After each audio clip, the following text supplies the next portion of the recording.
Right, think back to yesterday when I uploaded some footage of the 601 Max with some misfire data on a Seat Leon. Well, this is the car, and I don't know whether you remember, but the misfire only happened when it was on under full load or going up a hill. And I've had a little look around. Now, to me, just by the way that the car was acting, it's going to be like an ignition lead or a spark plug arcing out, and I was right. We have a little look. Cylinder 1, that's just flopped out, even though it wasn't missing.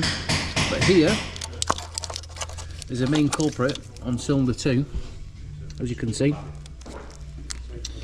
we've gone through the plastic sheathing, and also the HT lead itself has failed, and that was arcing out on the heat shield. So what we're going to do, we're going to get these HT leads replaced.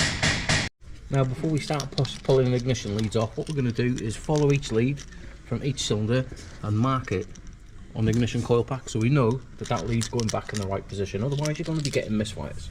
And then once it's all marked up, get yourself a little pick now, a little 90-degree pick, and this little plastic cover should just pick out like so. Put it to one side safe, and we can remove these HT leads and put them straight in the bin. Once you remove them out, and off the spark plug as well, this is just basic stuff. A lot of people might not have seen it, you never know. Get yourself a pair of pliers and pull the plug ends off the spark plugs. I'm not going to lie, that is probably the worst HT lead I have seen in many years. Look at the state of it.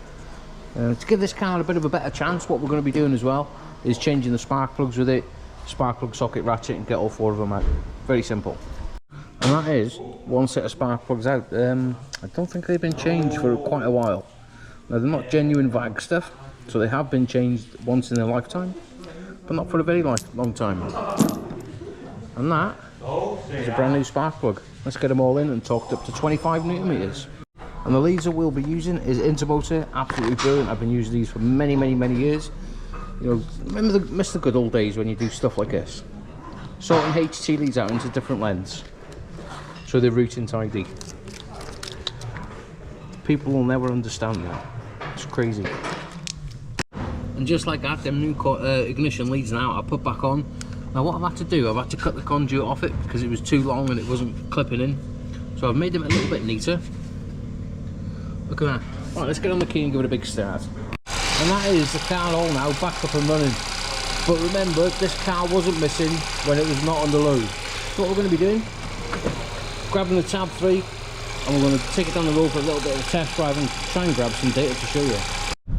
Now we're out in the car, all we're going to be doing about 20 to 30 mile an hour, 3rd or 4th gear, and literally just put your foot flat on the board and let that car build up the revs. And you shouldn't be getting any misfires. Absolutely perfect. Obviously make sure that you stick to all your speed limits. Right, so here's this live data now. We've got your throttle pedal position, your engine RPM, 1, 2, 3, 4, cylinder misfire count, and also your vehicle speed. And as you can see, as I'm picking up, you will see everything working as it should. As we're driving along, we're on full throttle now, engine RPM at 2000 RPM, and we've got no misfires whatsoever. Anyway, that is one successful diagnose of a misfire on a Seat Leon 1.2 TFSI. Let's get it sent.